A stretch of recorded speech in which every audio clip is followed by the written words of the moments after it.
Hey, it's Eyal. All right, Eyal Levi, how's it going? You got a new project out. Yeah, man. It goes by the name of Levi Werstler, which is my last name, the last name of Emil Werstler, the other guitar player from our band Daath.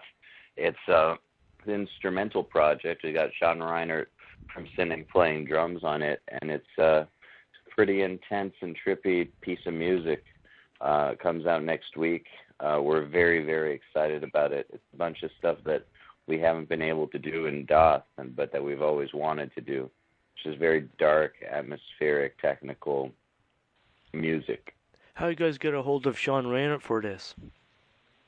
Um, we were friends already. We went on tour with Cynic back last year. Daath did, on the Cynic Dragon Force tour. And, we hit it off. We knew we needed to do a project together. And, for us, it's like a dream come true because we grew up listening to Sean. He's my favorite metal drummer of all time. And Emil's as well. So, Yeah, Sean we're Reinert has really, really happy awesome. he wanted to do it. Your artwork on this album that I've seen on your website, whose idea was it to enlighten this artwork? It's interesting. Well, it's the same guy who did the last Daath record. His name is Jordan Haley, and he's, I work with him exclusively. He's my favorite artist out there, and he really doesn't work with too many bands. He's more of a lot of the guys that work with bands are more graphic designers than artists. He's a true artist, and what we told him was what we wanted for this was something grotesque and psychedelic and trippy, but not traditional metal, because this album is not a traditional metal album, even though it comes from the metal genre. It's something completely different, and so that's what we wanted from him, and I think he gave it to us. Hmm. When I saw it, I freaked out. I was so amazed and surprised. Yeah, it is an interesting album cover, and you can tell, what you're gonna get out of this. Yeah, I think it fits the music perfectly. What type of guitars and amps you use on this album? You go anything different this time? No, we used our Ibanez's and our PRS's. What we did different was we had some very interesting tuning. Like there's a few drop C moments, like in Daath, but a lot of it was this weird tuning where on a sixth string we tune all the way down to F, and then have an octave F, and then a D, and then the rest, and then the top three strings would be like a drop C. It's a very strange tuning, but I don't know, we fell in love with it. So that's the main difference. We still use the same guitars. Well, let me add, we've got a new guitar since we recorded the Concealers. So of course, there's new guitars like my custom Iceman that I just got is on there. Mm-hmm. And amp wise, that album amp wise is pretty much an EVH 5153 for all the rhythms, and we fucked around with different Marshalls, and mainly the Bogner Ecstasy for everything else. The amp is so versatile that it's like it's like 6 amps in one. So that generally did the trick. How long do you guys take to jam out these product songs and come out on the album?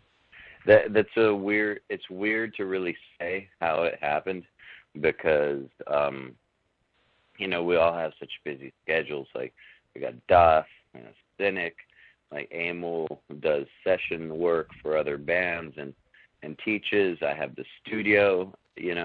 We had to basically coordinate when we could. So at the beginning, it was like, we have 4 days, let's write. We have 3 days, let's write.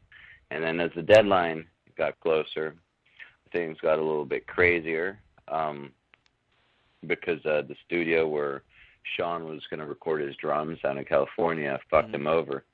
So drums got pushed back to the point where we were getting final drums from him around 5 or 6 days before the record was even supposed to start being mixed.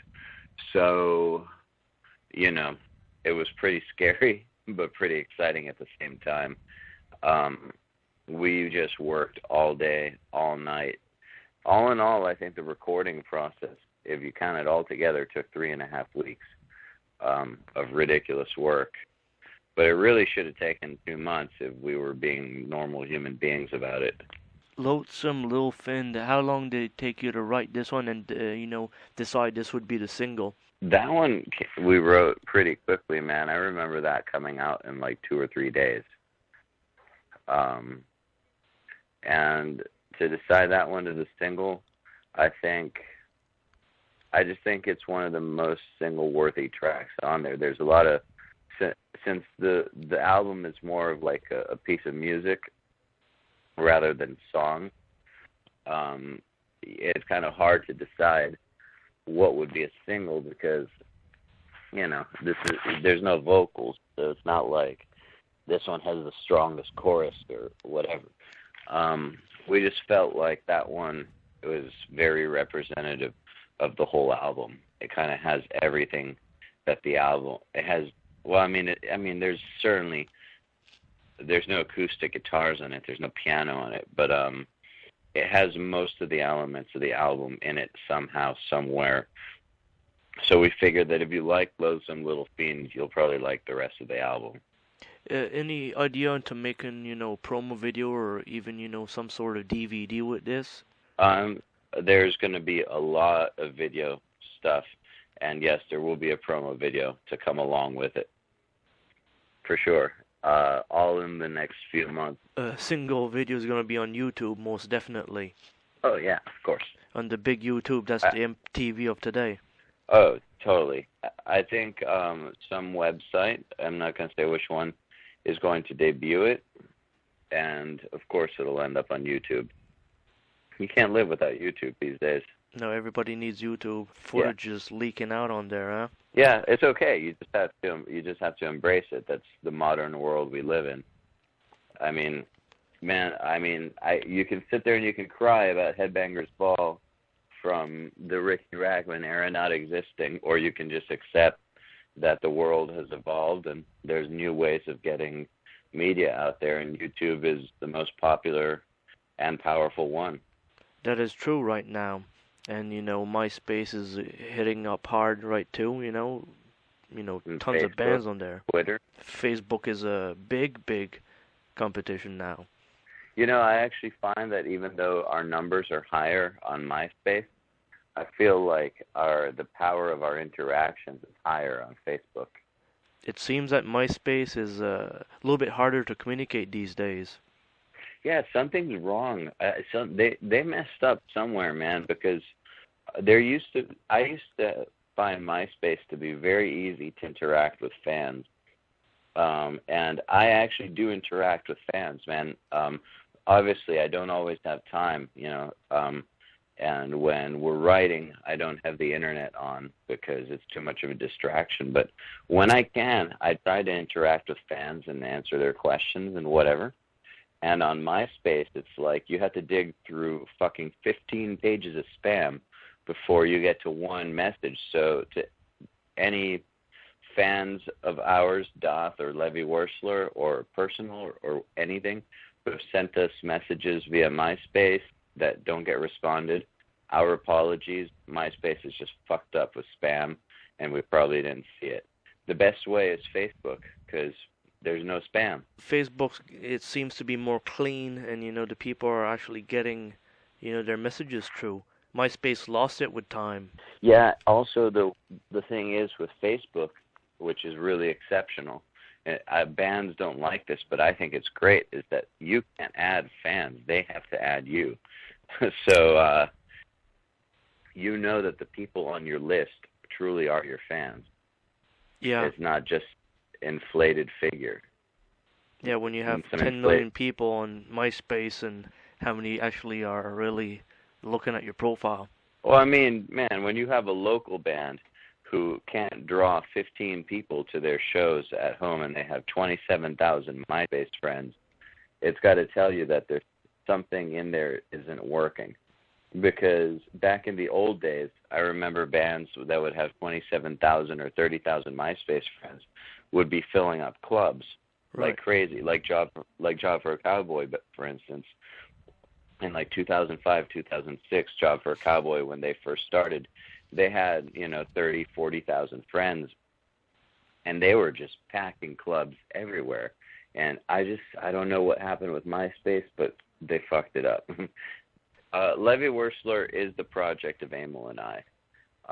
But the people who played in it are very, very important. Like, how can you discount Sean Reinert? I mean, hearing the drums on that, I don't know anybody who could pull it off. Like, it's not just like some death metal kid could just learn it. You have to be a really, really amazing drummer to recreate his stuff. And plus, we wouldn't want to play it with anybody else.